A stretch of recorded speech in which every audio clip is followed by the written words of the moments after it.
Hi, and welcome to Consciousness and Me. My name is Josephine, and today I thought we would talk about the difference between science and metaphysics. So, I have, in a way, I guess what you call a scientific background.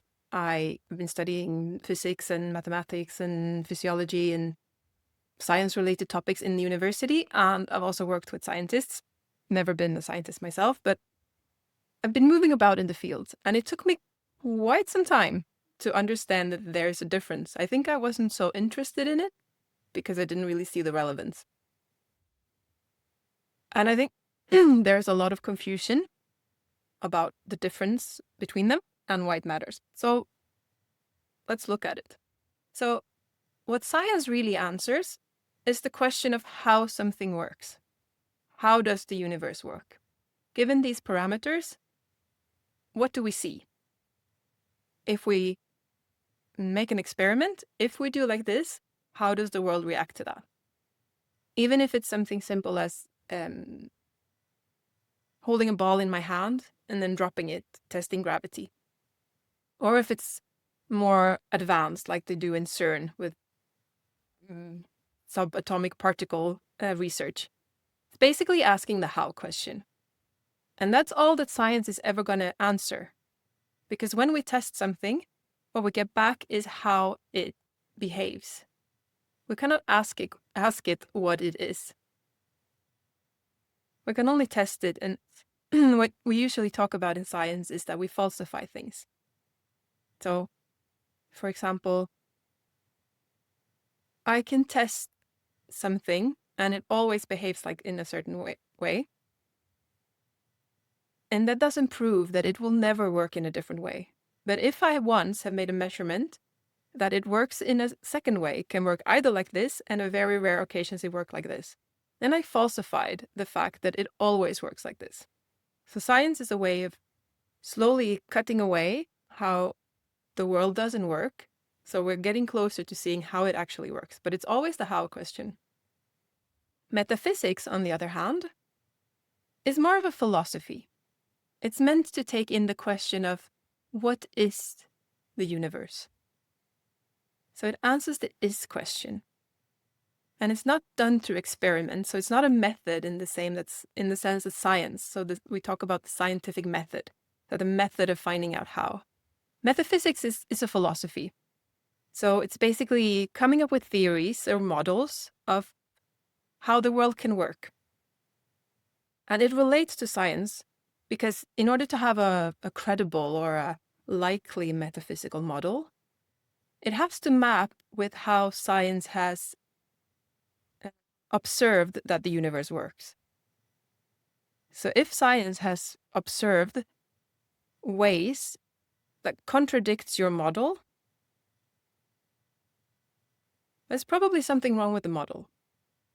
I mean, obviously there's going to be some errors in measurements and stuff, so you always account for that. But as a bulk, like for example, it's not really a metaphysical model, but let's take it anyway. Like, once upon a time, we thought that the Earth was the center of the universe.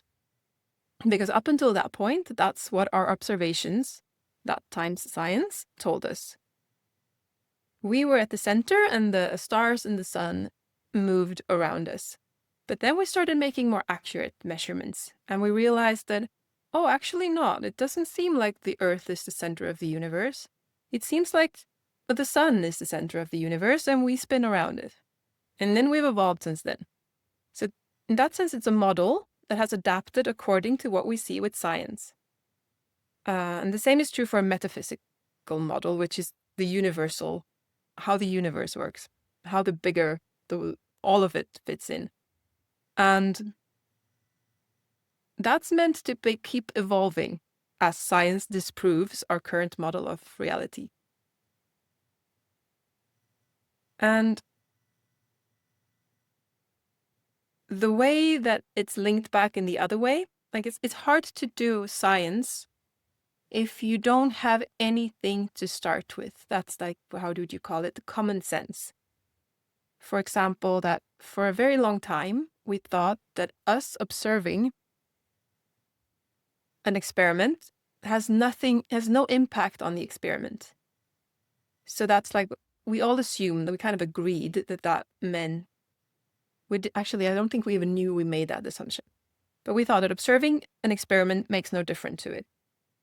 But it's turned out that on a more subatomic level, like on the tiny level, it does make a difference. Observing is actually interacting. So now we're coming into a bit of a conundrum there, because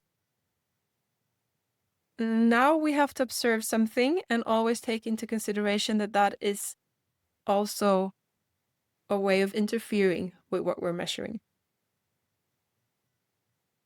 So it's hard to do science without having a metaphysical model. But what I've talked to up until now is basically just in science. I've talked about it in experiments, but what does it matter to us? How does a metaphysical model affect our daily life? Well, even for us humans, even though we haven't phrased it as a metaphysical model, it's difficult to live without one. We have, or seem to have, because that's how it's been, we seem to have a need to make sense of our surroundings. So in a way, we can say that we're scientists in this world. So we go out and test. That's what babies do and children.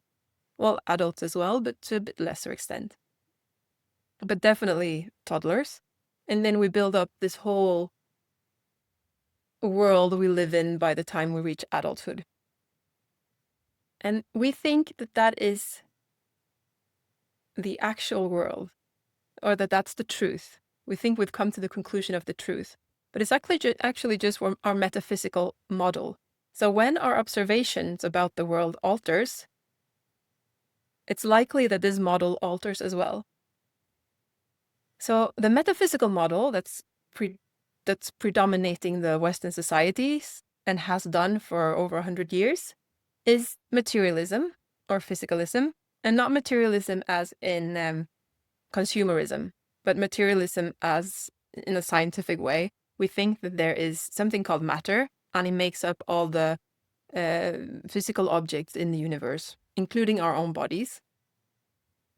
And then, because we have to explain how we're conscious, that we can't deny that. So then we say that, okay, but then it's probably so that this thing that's physical on the outside, when it becomes complex enough, such as our nervous system, then consciousness spontaneously erupts out of that. So that's the view that most of us grew up with, I think, or at least I did. That means when I meet other people, I think that they are a material body and they walk around with a consciousness inside of their head. And we never seem to question this. But I'd like to suggest that science has not invested us in materialism. We've done that ourselves. We put on that limitation. Because any advancement we've done in science, such as the internet, such as modern healthcare, such as space technology, you name it, all of these technologies has been achieved on the foundation that we understand how the world works. It doesn't really matter what the world is.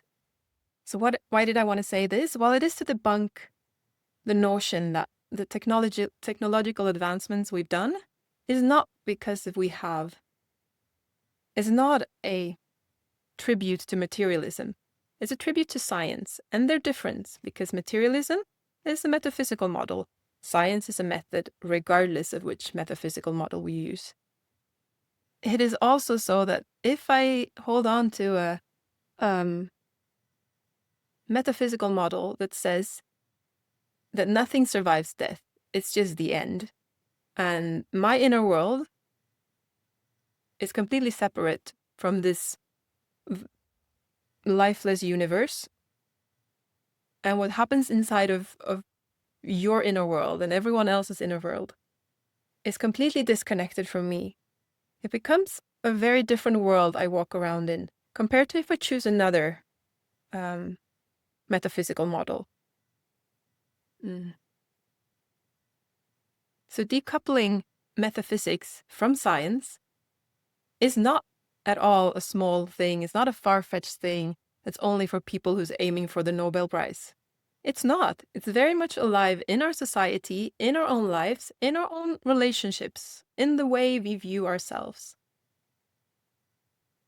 And for me, coming from a scientific background, it has been tremendously freeing to see clearly that science has not proven materialism.